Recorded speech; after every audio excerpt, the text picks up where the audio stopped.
France sur France Bleu. Ici, on parle d'ici. Et on aimerait une actualité plus positive, évidemment, mais elle prouve, hélas, que l'état d'urgence attentat n'a pas été déclenché par hasard en France.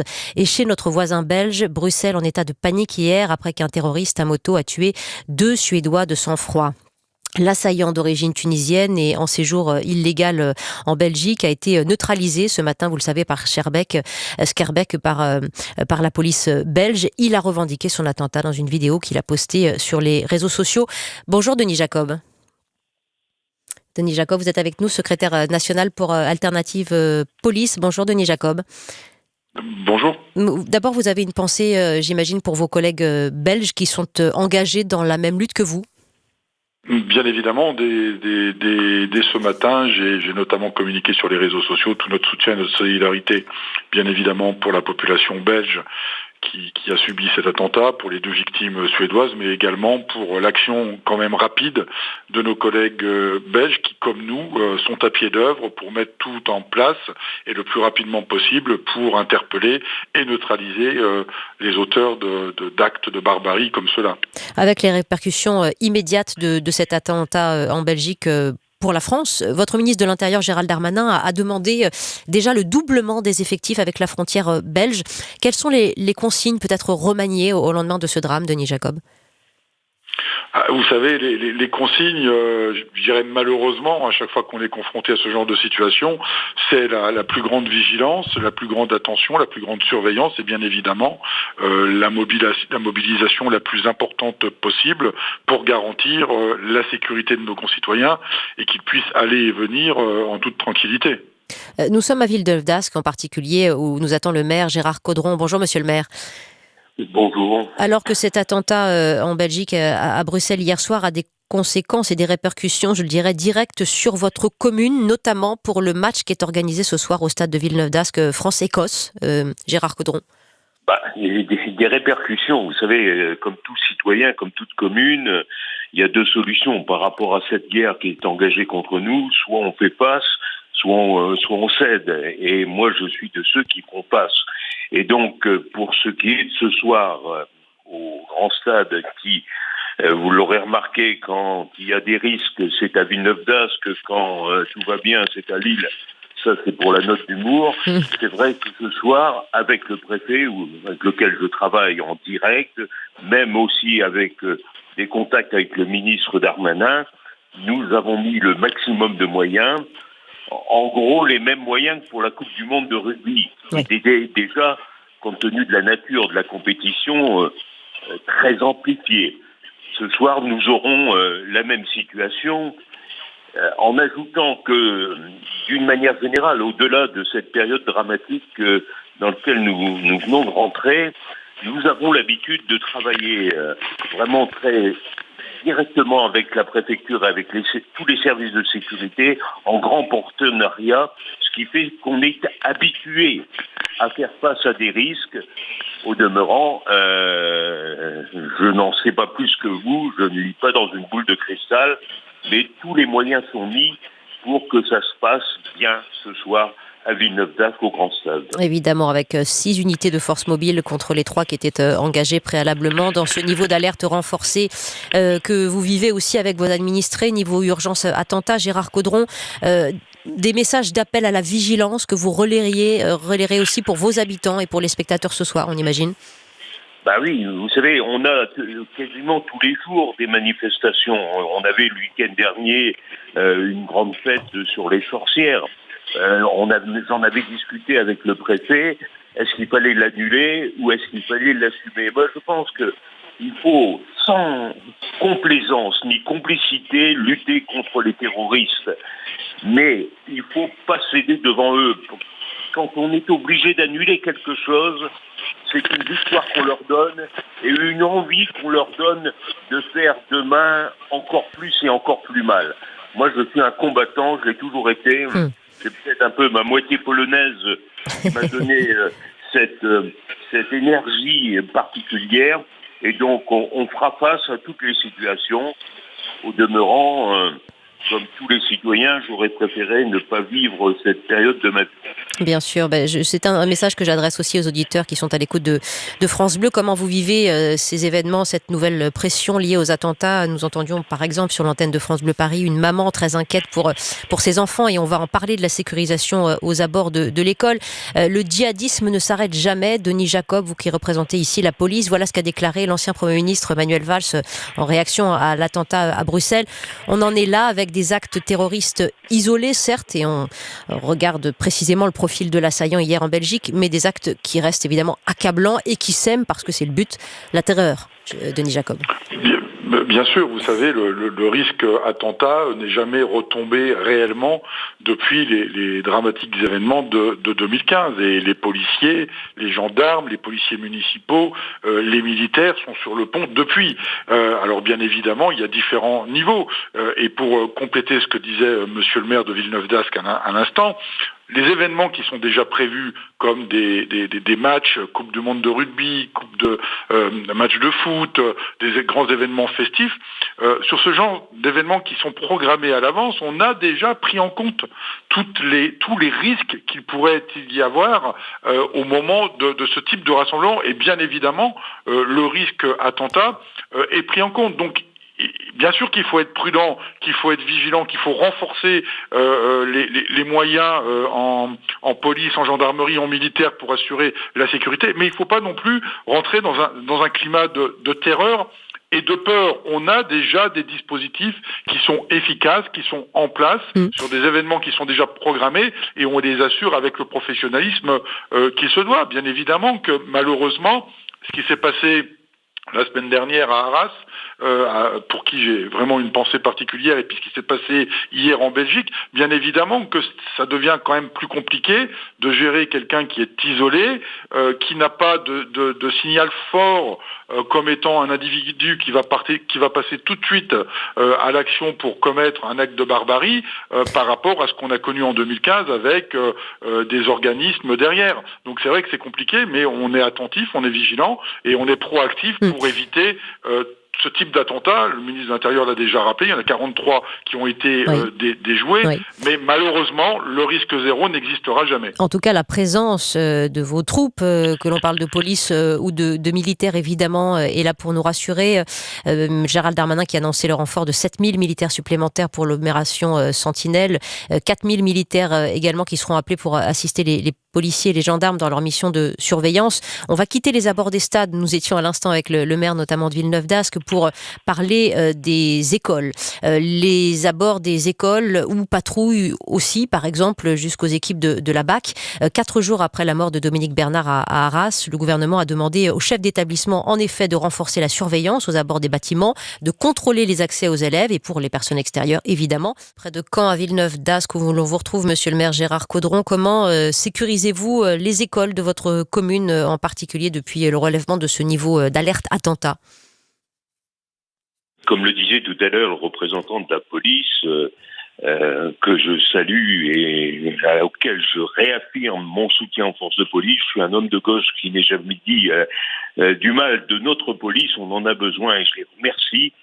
Dans les écoles, dans une ville comme la nôtre, nous en avons je dirais une quarantaine en comptant les privés et les publics.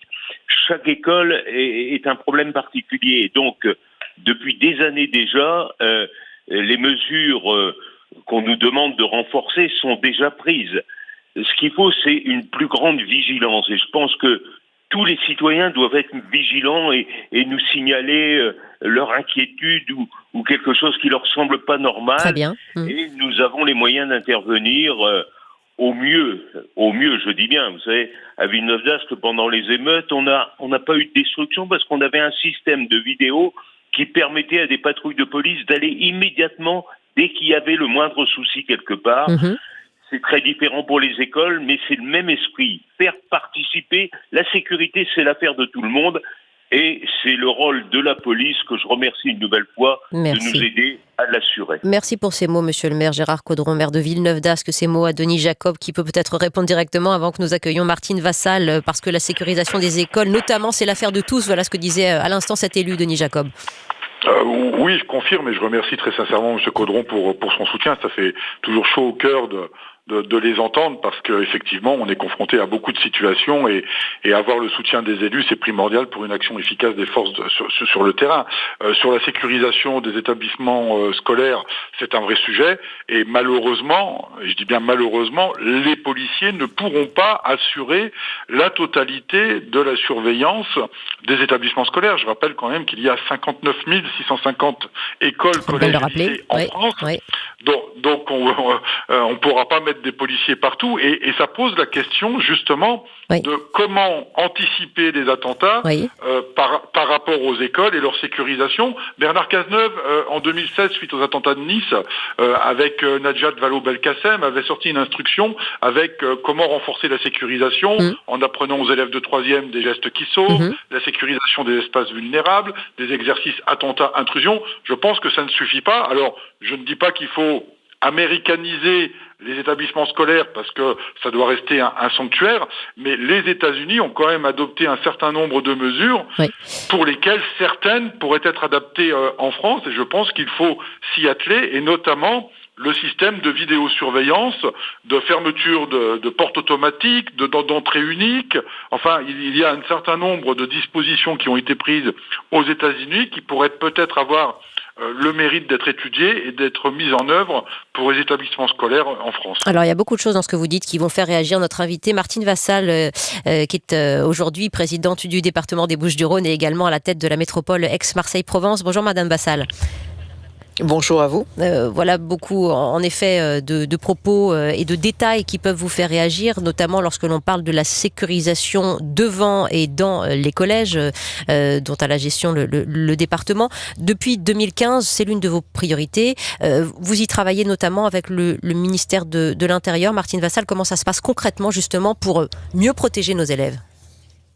Oui, tout à fait. Depuis malheureusement les attentats du mois de novembre 2015, nous avons, face à cette menace terroriste, essayé de travailler pour faire un 100% sécurité dans les collèges, pour sécuriser les bâtiments, pas pour en faire des prisons bien entendu, mais pour permettre à ceux et celles qui y sont à l'intérieur de pouvoir assurer une certaine sécurité. Et nous le faisons effectivement, et je les en remercie, avec la police, avec le ministère de l'Intérieur, avec le RAID aussi, qui nous permettent de mettre un dispositif qui correspond aux besoins. Chacun des collèges est différent parce que nous rehaussons de 2 mètres à 2,50 m tout le pourtour. Nous mettons à l'intérieur des portiques qui permettent de rentrer avec une carte. Oui. Donc ça aide les collégiens.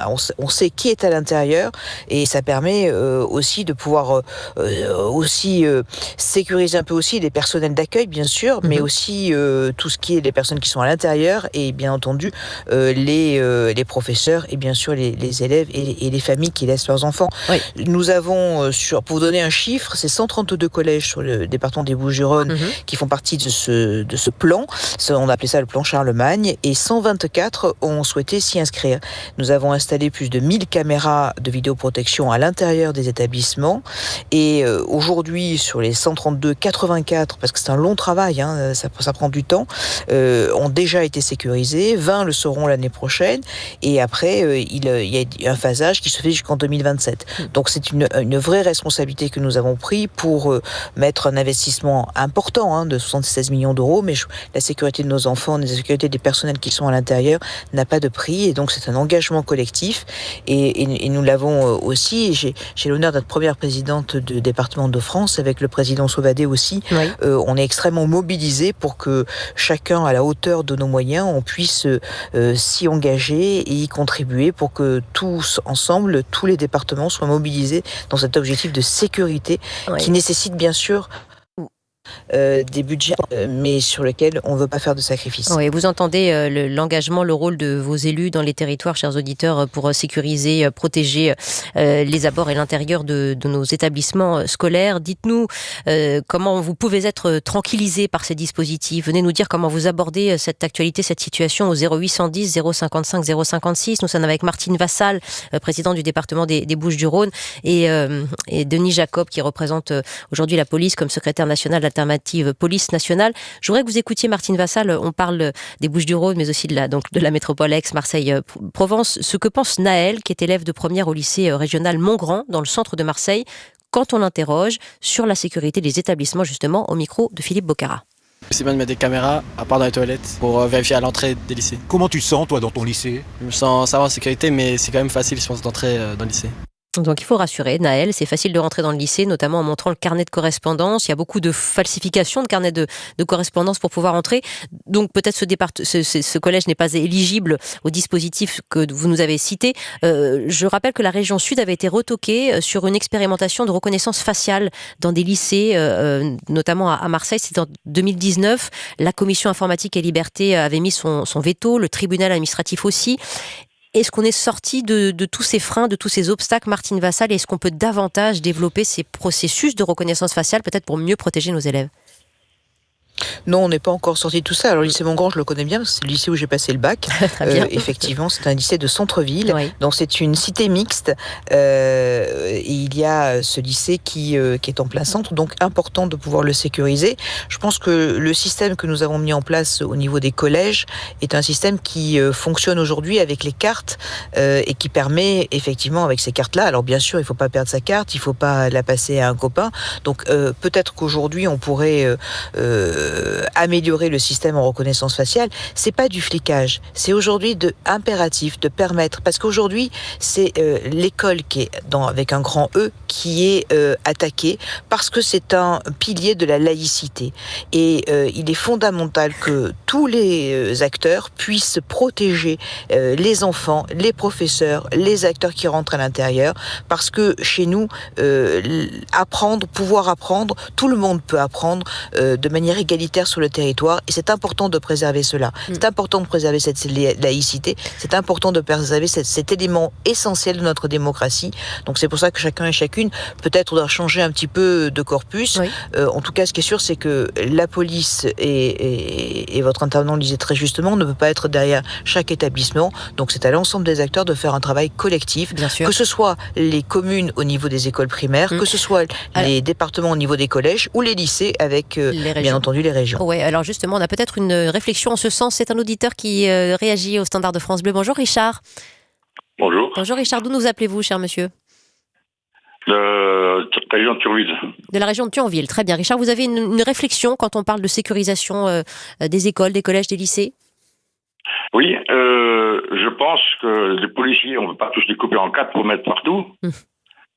Et je pense que si des parents, des papas, des papis, oui. Qui sont à la retraite, mettent un brassard sécurité et se mettent devant les écoles à matin, midi et soir, ça pourrait éviter beaucoup de drames. Et ça coûterait pas cher. Ouais, vous êtes pour des volontaires de sécurité, oui. En vérité, Richard. J'ai fait de la sécurité. Ah, oui. Et vous avez envie de, voilà, comme on disait tout à l'heure, la sécurité, c'est l'affaire de tous. Bah là, vous faites une proposition en ce sens. La sécurité de tout le monde. Ouais. Et la sécurité de nos enfants et petits-enfants, c'est primordial. C'est vrai, Richard. Que dire que répondre à ces propos de Denis Jacob pour Alternative Police Nationale ? Bien évidemment que pour lutter contre les actes qu'on a connus, il faut la vigilance de tous, c'est-à-dire de signaler très rapidement aux forces de sécurité quand on voit quelque chose de suspect.